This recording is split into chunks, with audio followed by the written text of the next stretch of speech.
In this podcast, we're going to talk about some exceptions to the octet rule and this other little topic called formal charge.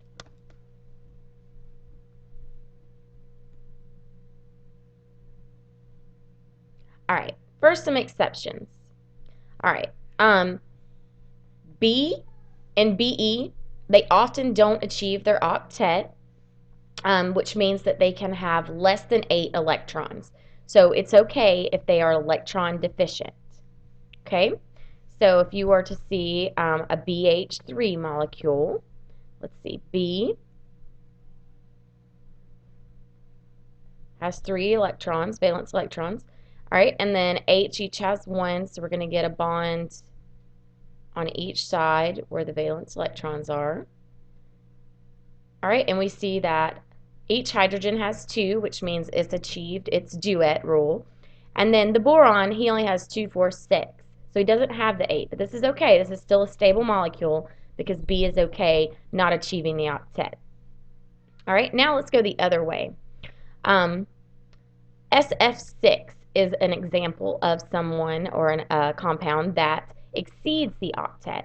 So anybody on the third row and down can exceed the octet. The reason is they have d orbitals. So in the third energy level, we get d orbitals, and we are allowed to move electrons into those d orbitals to exceed the octet. So let's see the example of SF6. All right, S has 6 valence electrons. All right, and then we have 6 fluorines. Now each fluorine has 7 valence electrons. So it's going to need one more to achieve the octet for fluorine. Okay, so fluorine's going to bond there. All right, here. All right, and then we're going to have 4 other ones coming in where all of these pairs are. So we're going to have to break our pairs and bond. Okay. All right, so now we have, this is our 4th F. Okay, and one more pair to deal with here. And last F.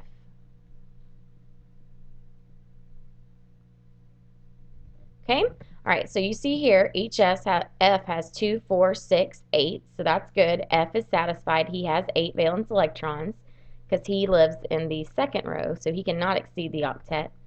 But then we have S here. He's in the third row, which means he can use those d orbitals that are in the third energy level. And he has 2, 4, 6, 8, 10, 12 electrons, but that's okay. I3 minus is another example. So you have I has 7 valence electrons. All right, and then you have, I guess I should have probably crossed this one too so we don't get confused. All right, so we need 3 I's here. All right, we're going to bond this first one to this little lone one right here. All right, and then we're going to have another I, 7.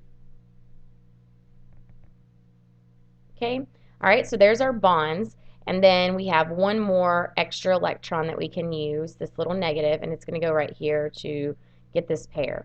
All right, so the side I's have 2, 4, 6, 8, which is good. They have satisfied their octet. And then the center I has 2, 4, 6, 8, 10.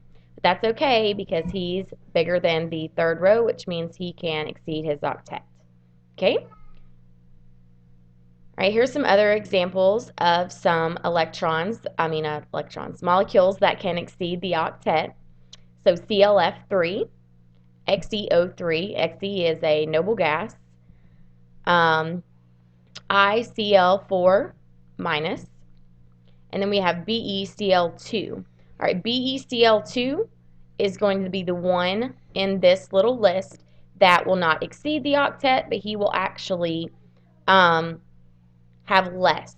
Okay, and then you see this little note up here. When we must exceed the octet, the extra electrons that we have are going to go on the central atom. Okay, so we have ClF3.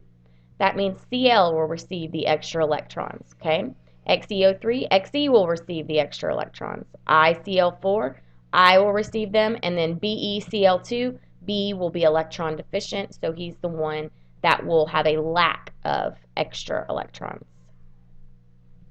All right, now to the discussion of formal charge. When we have molecules and polyatomic ions that exceed the octet, there are usually several different structures that we can use. And we're going to have to use formal charge to try to figure out which ones are valid and which ones are not. All right, formal charge is the difference between the number of valence electrons that the atom has as a free atom and the ones that are assigned in the molecule. All right, when we're talking about assigned in the molecule, each lone pair counts as one, and then each that's in a bond, you only count half of them. So for one single bond, we'd only count one electron. SO4 2- is a really good example of some formal charge stuff, so I'm going to show you that example in just a second. But when we get there, we're going to want to pick the molecule that has the lowest formal charge possible. And if we have a negative formal charge, it should be on the most electronegative elements.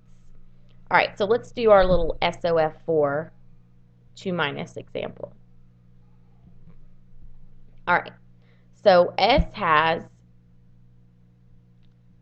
6 valence electrons.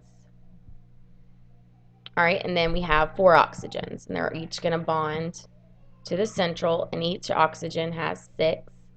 So I'm going to go ahead and draw this, get my skeleton of my structure here ready to go before I start bonding.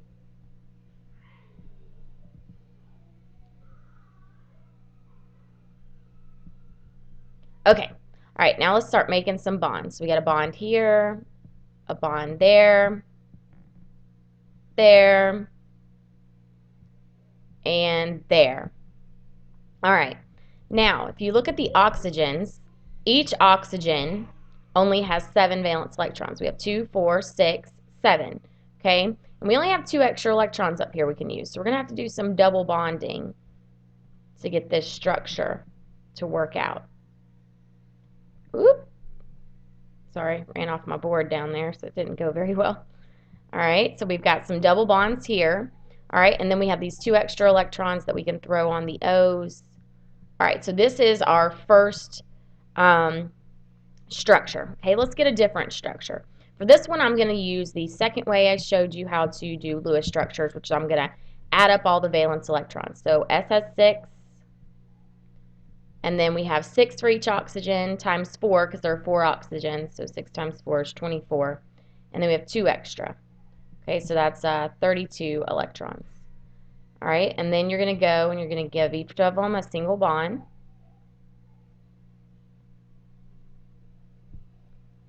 Okay, so that used 8 electrons. Okay, so we have 24 left. Okay, and now let's start satisfying octets on oxygens.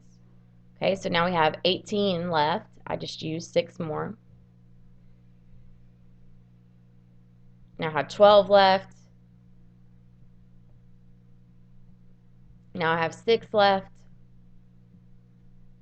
And now I have used all my valence electrons. So either one of these structures could be valid. For this one, I'm going to redraw it down here at the bottom.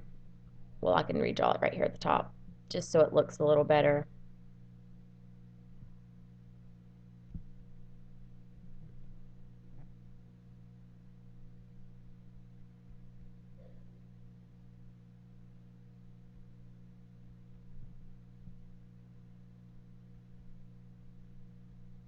Okay, and that's a double bond. Kind of ran together, but there we go. All right, so here's both structures. All right, let's see which one is better based on formal charge.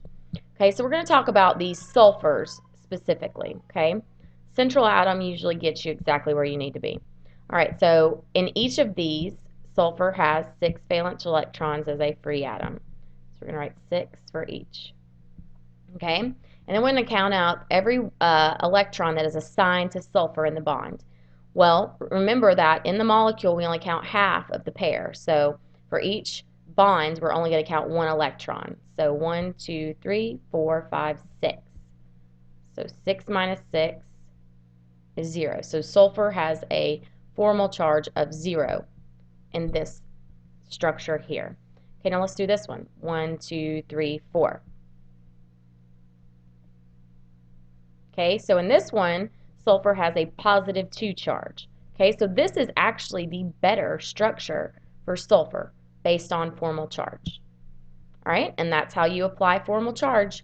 So what I would do is I would try it the first way I taught you how to do it, the second way I taught you how to do it, and then I would compare the formal charges that I get from each structure.